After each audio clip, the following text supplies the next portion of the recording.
माझ्या महाराष्ट्रातील बांधवांनो, भगिनींनो आणि मातांनो, नमस्कार. जय महाराष्ट्र. बऱ्याच दिवसांनंतर किंवा बऱ्याच महिन्यांनंतर आपण भेटतो आहोत. पहिल्यांदाच एक खुलासा करतो की आजच्या माझ्या या फेसबुक लाईव्ह नंतर काही जण टीका करतील किंवा टिप्पणी करतील की मुख्यमंत्र्यांचा चेहरा पडलेला होता, त्यांचा आवाज असा भारदस्त किंवा नाकातला येत होता. तर साहजिकच आहे. त्याला कारण आजच सकाळी माझी जी कोविड टेस्ट केली ती कोविड टेस्ट पॉझिटिव्ह आलेली आहे.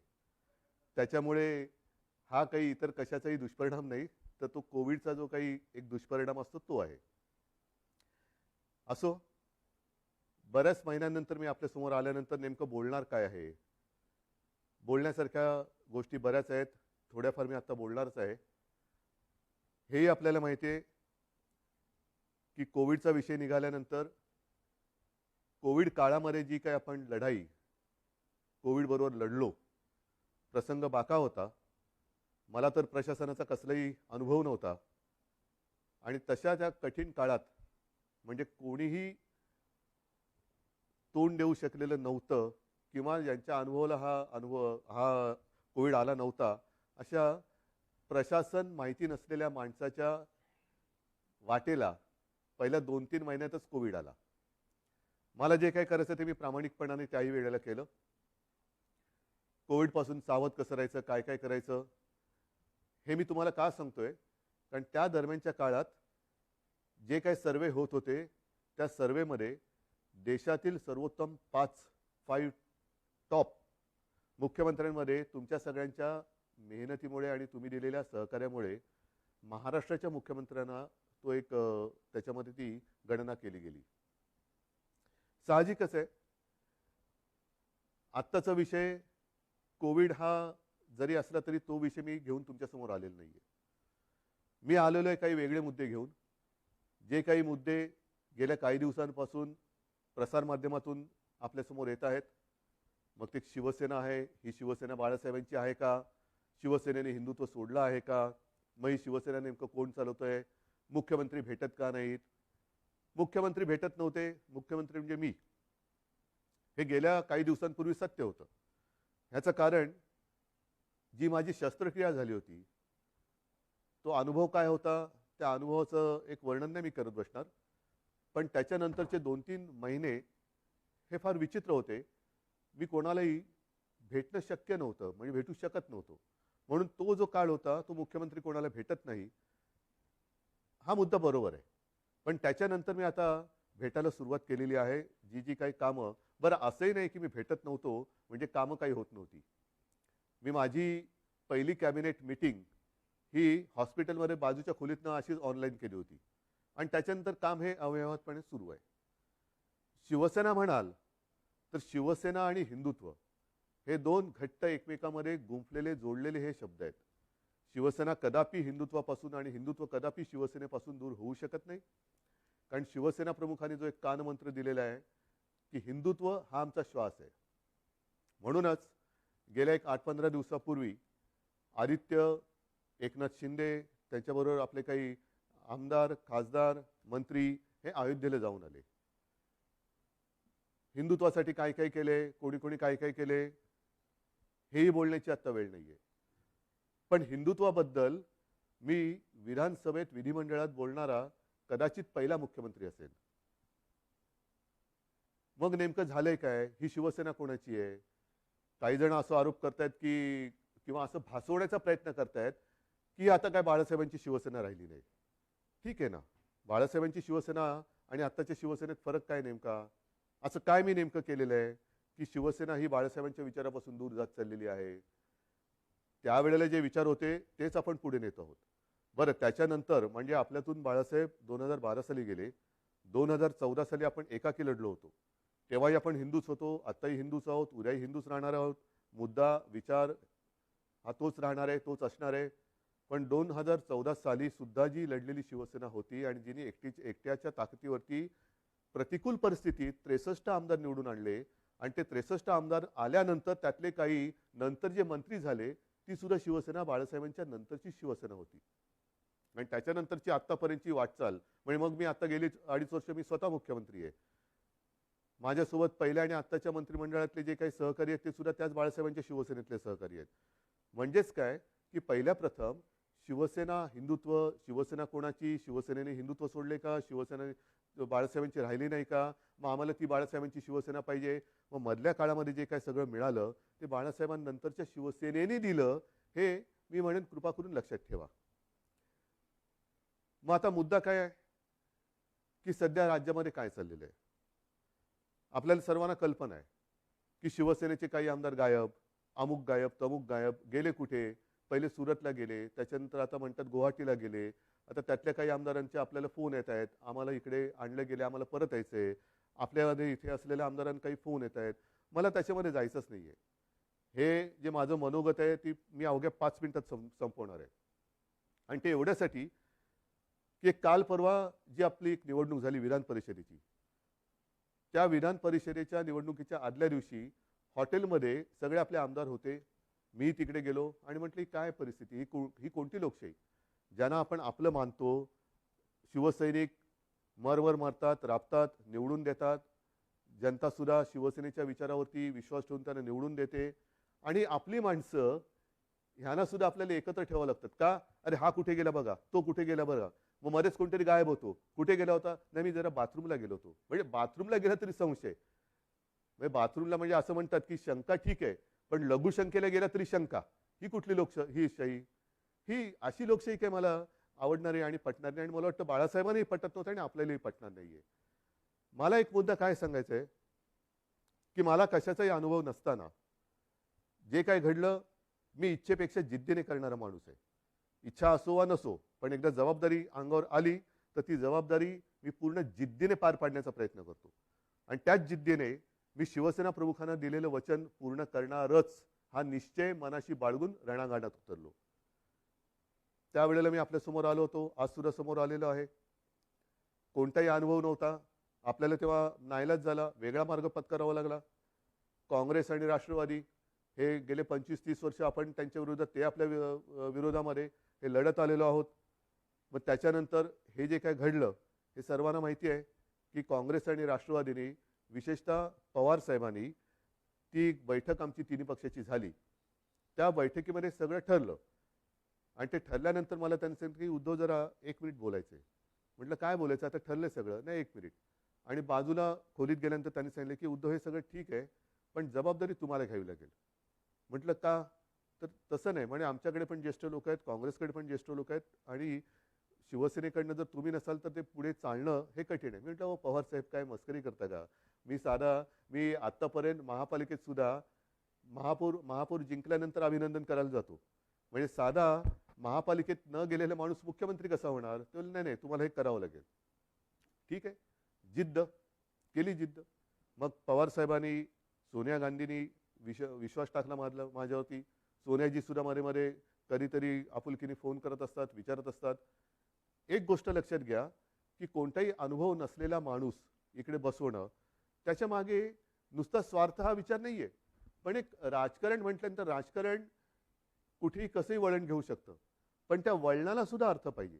उगाच काहीतरी रडकुंडीचा घाट जो म्हणतो ना, तिकडनं पोलादपूर पासून आपल्या ह्याला महाडपासून वरती महाबळेश्वरला जाताना रडकुंडीचा घाट, जो वळण म्हणजे गाडी चालवता गाडीचा चालक हा रडकुंडीला येतो. तसं हे वळणदार राजकारण कोणाच्याच उपयोगाचं नाहीये. आजपर्यंत ह्या सगळ्यांनी मला खूप सहकार्य केलेलं आहे. प्रशासनाने तर कमाल केलेली आहे. प्रशासनाने तर मला सांभाळत काय योग्य काय अयोग्य हे सुद्धा सांगण्याचा प्रयत्न केलेला आहे. आज मी नेमकं काय बोलणार आहे, मला दुःख कशाचं झालेलं आहे, आश्चर्य कशाचं वाटलेलं आहे, धक्का कशाचा बसलेला आहे की काँग्रेस आणि राष्ट्रवादी म्हणाली की आम्हाला मुख्यमंत्रीपदी उद्धव ठाकरे नकोत. तो त्यांचा विचार आहे. दोन्ही पक्ष स्वतंत्र आहेत.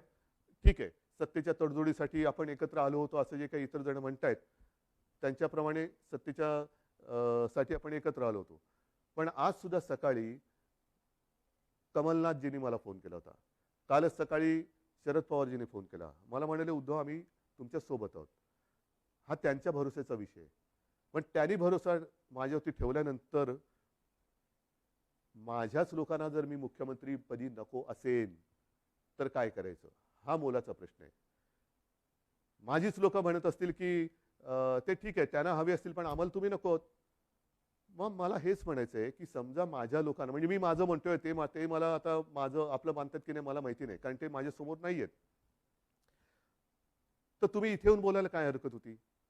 सुरतला जाऊन बोलण्यापेक्षा, आणखीन कुठेतरी जाऊन बोलण्यापेक्षा सरळ समोर यायचं आणि सांगायचं की उद्धवजी, तुम्ही कारभार करायला नालायक आहात. हे कोविडच्या काळातले टॉप 5 वगैरे सोडून द्या. आम्हाला तुम्ही मुख्यमंत्रीपदी नको. ठीक आहे, चला मी उठतो. आणि आज सुद्धा मी तुम्हाला सांगतो, जर त्याच्यापैकी एकाही आमदाराने समोर येऊन मला सांगितलं किंवा जर त्यांनी स्टेटमेंट दिलं की उद्धव ठाकरे मुख्यमंत्री पदावरती नकोत, तर मी आत्ता मुख्यमंत्री पदाचा राजीनामा द्यायला तयार आहे. आणि ह्याच्यावरती विश्वास नसेल तर आज आपली फेसबुक लाईव्ह झाल्यानंतर आज संध्याकाळपासून मी माझा मुक्काम वर्षावरनं मातोश्रीला हलवत आहे. मला कोणताही मोह नाही. मी ओढून ताणून खुर्चीला चिकटून बसणारा नाही. मी शिवसेना प्रमुखांचा पुत्र आहे. कोणताही मोह मला खेचू शकत नाही, अडवू शकत नाही, थांबवू शकत नाही. पण हे माझ्या समोर येऊन बोला. उगाच काहीतरी शिवसेनेशी आम्ही गद्दारी करणार नाही, पण ही शिवसेना आहे, आमची शिवसेना. कशाला तुम्ही हे करताय? या सगळ्या करण्यावरनं नुकसान कोणाचं होत आहे? एक जी गोष्ट आपण लहानपणापासून ऐकत आलेलो आहोत, कुऱ्हाडीचा दांडा गोतास काळ, तीच परिस्थिती ही आहे. ती काही जणांना ही म्हण माहिती आहे, पण त्या म्हणीमागची गोष्ट नाही माहिती आहे. ती गोष्ट अशी आहे की एकदा एका जंगलामध्ये एक लाकूड तोड्या झाड तोडत होता, म्हणजे त्याच्या कुऱ्हाडीचे घावच घालत होता. सगळे पक्षी त्याच्यावरती राहणारे हे कासावीस झाले की आपला आसरा असलेले हे झाड आता तुटणार, कोलमडून पडणार. पण त्याहीपेक्षा हे घाव घालत असताना या झाडाला वेदना किती होत असतील, म्हणून ते पक्षी त्या झाडाशी बोलायला लागले. आपल्याला निसर्गाची भाषा येत नाही, पण निसर्ग एकमेकाच्या भाषेत बोलत असेल. तर पक्षी त्याच्याशी बोलायला लागले झाडाला की दादा, तुला खूप दुखत असेल ना रे, खूप वेदना होत असतील ना रे, की तुझ्यावरती हे कुऱ्हाडीचे घाव पडतायत. झाडाने काय उत्तर द्यावं की मला वेदना होत आहेत, दुःख होतंय, पण ते घाव पडतायत म्हणून होत नाहीये.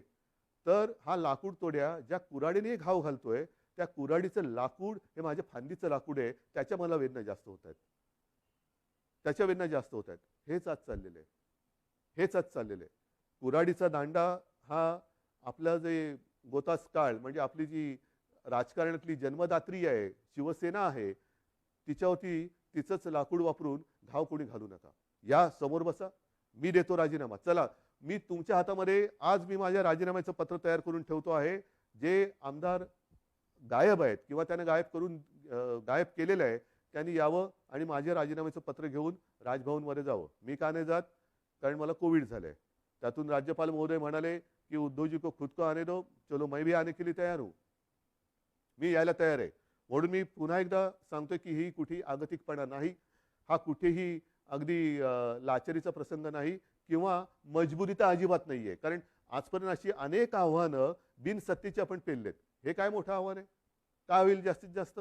परत लढू. जोपर्यंत माझ्यासोबत शिवसेना प्रमुखांनी जोडून दिलेला साधा शिवसैनिक आहे, तोपर्यंत मी कोणत्याही संकटाला भीत नाही. मी आव्हानाला सामोरा जाणारा माणूस आहे. त्याच्यामुळे कोणतेही आव्हान हे घाबरून त्याला पाठ दाखवणारं नाहीये. हे जसं मी मुख्यमंत्री पदासाठी बोलतोय, तसंच मी आज माझ्या शिवसैनिकांना सुद्धा आवाहन करतोय. कारण का तर ही शिवसेना बाळासाहेबांची शिवसेना राहिली नाही असं काही जे आरोप करतायत, त्याला सुद्धा माझ्याकडे उत्तर आहे. ज्या शिवसैनिकांना असं वाटत असेल की मी शिवसेनेचं नेतृत्व करायला नालायक आहे, त्याला मला सांगा, मी हेही पद सोडायला तयार आहे. मी शिवसेना पक्षप्रमुख पद पण सोडायला तयार आहे. पण हे सांगणारा विरोधक नाही. नाहीतर असे फडतूस लोक खूप आहेत. त्यांच्या सांगण्यावरनं किंवा त्यांच्या त्या काय ते ट्रेंडिंग, ट्रोलिंग, ट्विटर ह्याच्यासाठी त्यांना मी बांधलेलं नाहीये. मी माझ्या शिवसैनिकाला बांधलेलं आहे. आणि शिवसैनिक सुद्धा या भानगडीत पडणारा नाहीये, कारण तो फेस टू फेस संकटाला सामोरं जाणारा शिवसैनिक आहे. म्हणून त्यांनी सांगावं, मी दोन्ही पदं सोडायला तयार आहे. पण मी मुख्यमंत्रीपद सोडल्यानंतर जर शिवसेनेचा मुख्यमंत्री होत असेल, मला आनंदाने मान्य आहे. पण त्याही पलीकडे जाऊन केवळ मी मुख्यमंत्री नको, दुसरा कोणी असला तरी चालेल, पण शिवसेनेचा म्हणजे उद्धव ठाकरे मुख्यमंत्री नको, दुसरा कोणी चालेल, चला तेही मला मान्य आहे. पण एकदा मला समोर येऊन सांगा. हे इकडून तिकडून नाही, आमचं तुमच्याबद्दल काहीच म्हणणं नाहीये. पण तसं नसेल तर जोपर्यंत मी खुर्ची अडवून ठेवले, तोपर्यंत काय होणार? काहीच होणार नाही. म्हणून एकदा ठरवूया, तुम्ही या किंवा तिकडनं फोन करा आणि सांगा की तुमचं आम्ही फेसबुक लाईव्ह पाहिलं, चॅनलच्या माध्यमातून पाहिलं, फेसबुकच्या माध्यमातून पाहिलं. आम्हाला तिकडे यायला संकोच वाटतो, पण तुम्ही म्हणालात त्याच्याप्रमाणे तुम्ही आम्हाला नकोत. हे स्पष्ट सांगा. मी या क्षणाला मुख्यमंत्रीपद सोडायला तयार आहे. या क्षणाला मी मुख्यमंत्रीपद सोडायला तयार आहे. आणि म्हणून बांधवांनो आणि भगिनीनो एकच सांगेन, शेवटी पदं येत असतात, पदं जात असतात. आयुष्याची कमाई काय? पदं नसतात. पदावरती बसल्यानंतर जे तुम्ही काही काम करता त्याच्यानंतर जनतेची प्रतिक्रिया काय असते ही आयुष्याची कमाई असते. आणि या 2.5 वर्षामध्ये जे प्रेम तुम्ही मला दिलत, कुठे झाली हो आपली भेट? पण ह्याच माध्यमातून मी तुमच्याशी बोलत आलो. आणि अनेक जणांनी मला सांगितलं की उद्धवजी, तुम्ही बोलताना आमच्या कुटुंबातला एक माणूस आमच्याशी बोलतोय असं वाटतं. हे भाग्य मला नाही वाटत ह्याच्यापेक्षा आणखीन काय असू शकेल. ज्यांची ओळख पाळख नाही, दूर कुठेतरी राहतात, अगदी मुंबईत राहिले तरी भेटीचा कधी योग येईल असाही भाग नाहीये. पण या माध्यमातून जेव्हा मी तुमच्याशी बोलतोय तेव्हा तुम्ही आमच्या कुटुंबातले वाटतात. हीच तर आयुष्याची कमाई आहे. आणि ही आयुष्याची कमाई माझ्यासाठी तरी भरपूर आहे. मुख्यमंत्रीपद हे तेव्हा अनपेक्षितपणाने आलं. आत्ता सुद्धा मी यायला चिकटून बसत नाहीये. जर तुम्ही सांगाल, मी आत्ता त्याच्यावरनं पाय उतार तयार आहे. आणि हे माझं नाटक नाही, अजिबात नाटक नाही. कारण नाहीतर म्हणतील की काय हे असं करायचंच होतं. नाही, मला काय म्हणायचंय की तुम्ही संख्या किती कोणाकडे आहे हा गौण आहे विषय माझ्याकडे. शेवटी ही जी काही लोकशाही आहे त्या लोकशाहीमध्ये संख्या ज्यांच्याकडे अधिक असते तो जिंकतो. मग ती तुम्ही संख्या कशी जमवता? प्रेमाने जमवता, जोर जबरदस्तीने त्या धमक्या दटवण्या देऊन जमवता, हे नगण्य असतं. पण समोर उभी केल्यानंतर डोकी मोजली जातात आणि अविश्वास ठरव मंजूर किंवा अमंजूर होतो. मला मी ज्यांना माझे मानतो त्यांच्यापैकी किती जण तिकडे गेलेत, किती जण माझ्या विरुद्ध मतदान करतील, नाही. एकाने जरी माझ्या विरुद्ध मतदान केलं तरी ते माझ्यासाठी लाजिरवाणी गोष्ट आहे. आणि म्हणून मला हे एकही मत माझ्यावरती त्यांना अविश्वास ठराव दाखवण्याची वेळ येऊ नये म्हणून त्यांनी मला सांगावं. मी कुठेही त्या नावाचा उच्चार करणार नाही, वाच्यता करणार नाही. तुम्ही सांगा मी मुख्यमंत्रीपद सोडलं, बस. ह्याच्यावर आणखीन काय सांगू? मी माझं मन घट्ट करून तयारीने बसलेलो आहे. मात्र बांधवांना आणि भगिनींना एकच सांगेन की जे प्रेम तुम्ही आजपर्यंत दिलं, उद्या मी सांगितलेलंच आहे की मुख्यमंत्रीपदी माझी राहायची अजिबात इच्छा नाही. पण त्याच्यानंतर सुद्धा जेव्हा जेव्हा आपली भेटगाठ होईल ती मात्र जसा मी फिरत जाईन तशी प्रत्यक्ष होईल. तेव्हा मात्र तुम्ही हे दाखवत असलेलं प्रेम हे सदैव असंच कायम ठेवा एवढीच विनंती करतो. धन्यवाद. जय हिंद, जय महाराष्ट्र.